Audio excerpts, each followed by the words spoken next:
भाई देखो सीन ये है ना कि जब भी कोई क्लास 11th का स्टूडेंट माइक्रो इकोनॉमिक्स पढ़ता है और उसमें डिमांड वाला चैप्टर करने जाता है, ठीक है, और उसमें एक्सेप्शंस पढ़ने की जब बात आती है, exceptions of law of demand, तब एक पर्टिकुलर कंसेप्ट आता है जिधर लिखा होता है जिफिन गुड्स, ठीक है। And most of the people, बहुत ज़्यादा लोग ऐसे होते हैं जिन लोग को ये पर्टिकुलर कंसेप्ट समझ नहीं आता है। तो ठीक है, ये चीज़ को सॉल्व कर देते हैं। ओके, तो आज का एजेंडा ये है कि मुझे इन्फीरियर गुड्स और जिफिन गुड्स के बीच में डिफरेंशिएट करके बताना है कि इन दोनों के बीच में डिफरेंस क्या होता है। ये चीज़ तुम्हें समझ आनी चाहिए, ठीक है। सो लेट्स स्टार्ट करने से पहले एक चीज़ क्लियर कर देते हैं बेस बनाने के लिए कि भाई price effect is what differentiates between inferior good and Giffen good. आप बोलोगे सर प्राइस इफेक्ट क्या होता है? एक चीज़ याद रखो, प्राइस इफेक्ट दो चीज़ों से बनता है, ठीक है। सबसे पहला है सब्स्टिट्यूशन इफेक्ट,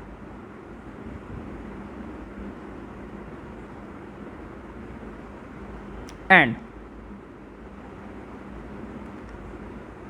इनकम इफेक्ट। आप बोलोगे आप एक एक करके नई नई टर्म्स लेके आ रहे हो, हमें एक भी चीज़ समझ नहीं आ रही।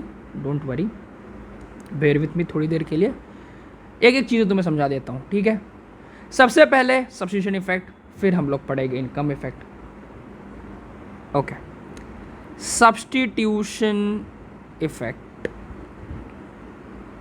और यहाँ पे इनकम इफेक्ट, ठीक है। अगर कोई भी चीज़ की प्राइस, अगर कोई भी पर्टिकुलर गुड की प्राइस, अगर वो गुड इन्फीरियर गुड है, तो उसकी जो प्राइस है वो इंक्रीज़ हो रही है, तो हम क्या करेंगे, हम दूसरा कोई सब्स्टिट्यूट प्रोडक्ट है उसके तरफ शिफ्ट हो जाएंगे और वो कंज्यूम करना शुरू कर देंगे, और ये चीज़ को जो कंज्यूम कर रहे थे उसकी क्वांटिटी डिमांडेड है वो हम कम कर देंगे, सिंपल।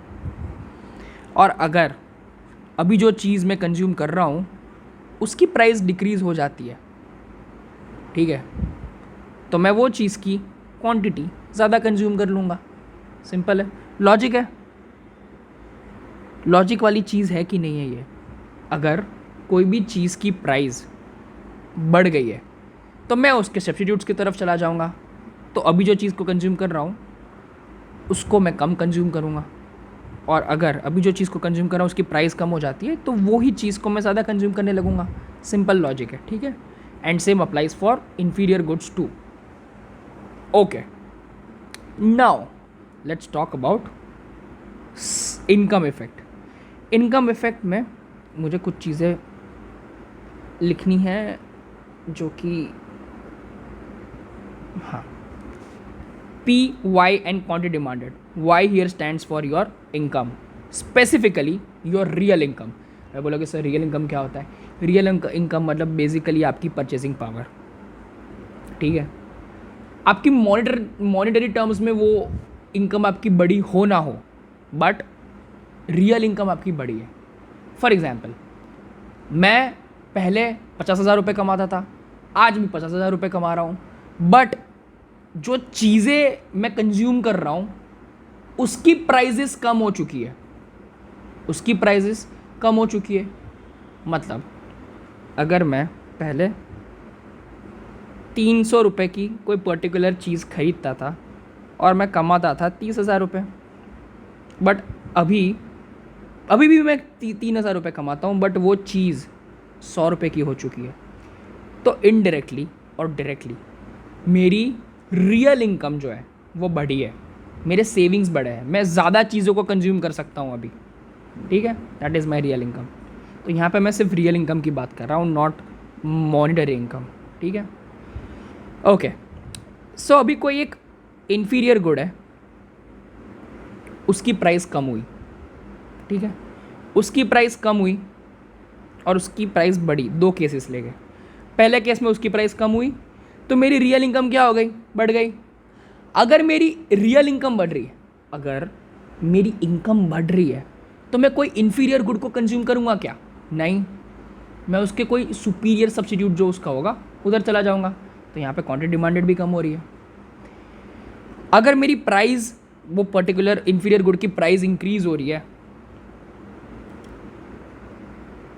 तो मेरी रियल इनकम कम हो रही है। और अगर मेरी रियल इनकम कम हो रही है, एक चीज़ सोचो, तुम्हारी इनकम कम हो रही है तो तुम वो इन्फीरियर गुड ज़्यादा कंज्यूम करोगे कि तुम्हारे पास तो पैसे ही नहीं है, ठीक है। सो बेसिकली ये होता है इनकम इफेक्ट। दो चीज़ें मैंने तुम्हें समझा दी, एक होता है सब्स्टिट्यूशन इफेक्ट, एक होता है इनकम इफेक्ट। अभी जब प्राइस इफेक्ट जो होता है वो इन दोनों से मिलके बनता है, ठीक है।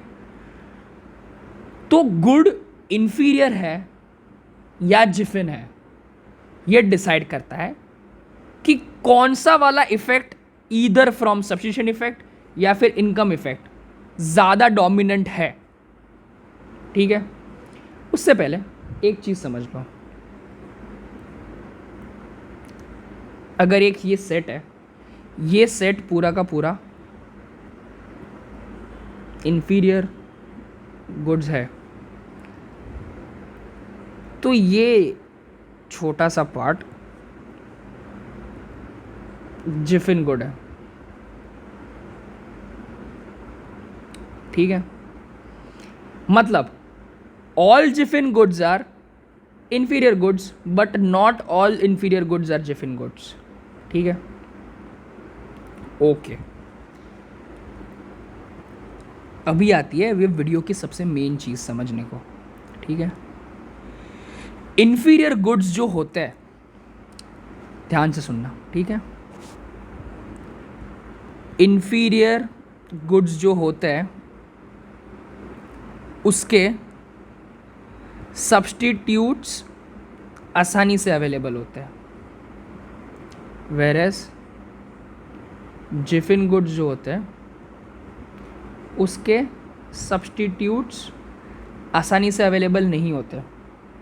इसीलिए अगर मैं इनकम इफेक्ट और सब्स्टिट्यूशन इफेक्ट में से देखने जाऊं तो इन्फीरियर गुड के सब्स्टिट्यूट्स अवेलेबल है, तो उसका मतलब है यहाँ पे सब्स्टिट्यूशन इफेक्ट ज़्यादा अच्छे से काम करेगा, बट जिफिन गुड में सब्स्टिट्यूट्स अच्छे से अवेलेबल है नहीं, तो यहाँ पे इनकम इफेक्ट ज़्यादा अच्छे से काम करेगा प्रीडोमिनेंटली। तो मुझे पता चलेगा कि प्रीडोमिनेंटली कौन सा इफेक्ट कौन से गुड्स में ज़्यादा अच्छे से काम करता है। अभी यहाँ पे उनका बिहेवियर देख लेते हैं। कंक्लूजन आ रहा है वीडियो का, ध्यान से सुनना। इन्फीरियर गुड्स जो होते हैं उसमें सब्स्टिट्यूशन इफेक्ट ज़्यादा प्रीडोमिनेंट होता है, तो सब्स्टिट्यूशन इफेक्ट में क्या हो रहा है कि प्राइस इंक्रीज हो रही है तो क्वांटिटी डिक्रीज हो रही है, और प्राइस डिक्रीज हो रही है तो क्वांटिटी इंक्रीज हो रही है। और ये सेम चीज़ तो हमने लॉ ऑफ डिमांड में पढ़ी है। मतलब इन्फीरियर गुड जिसमें सब्स्टिट्यूट्स अवेलेबल है उधर सब्स्टिट्यूशन इफेक्ट ज़्यादा प्रीडोमिनेंट है, और लॉ ऑफ डिमांड ये फॉलो करता है कौन? Inferior goods. Whereas Giffen goods में सब्स्टिट्यूट्स अवेलेबल नहीं है तो इनकम इफेक्ट ज़्यादा प्रीडोमिनेंट है, तो यहाँ पे क्या हो रहा है, प्राइस कम हो रही है तो क्वांटिटी डिमांडेड भी कम हो रही है, और प्राइस बढ़ रही है तो क्वांटिटी डिमांडेड भी बढ़ रही है, और ये तो लॉ ऑफ डिमांड का एकदम अपोजिट है। तो कंक्लूजन ये है कि जिफिन गुड में सब्स्टिट्यूट्स अवेलेबल नहीं है, और मतलब क्लोज सब्स्टिट्यूट्स अवेलेबल नहीं है, तो इनकम इफेक्ट ज़्यादा प्रीडोमिनेंट है, और यहाँ पे लॉ ऑफ डिमांड अच्छे से फॉलो होता नहीं है, बल्कि उसका अपोजिट होता है। कंक्लूजन ये है, what makes Giffen goods different from inferior goods is law of demand inferior good में फॉलो होता है, वेरेस जिफिन गुड में लॉ ऑफ डिमांड फॉलो नहीं होता है, ठीक है। That's it, it was that simple.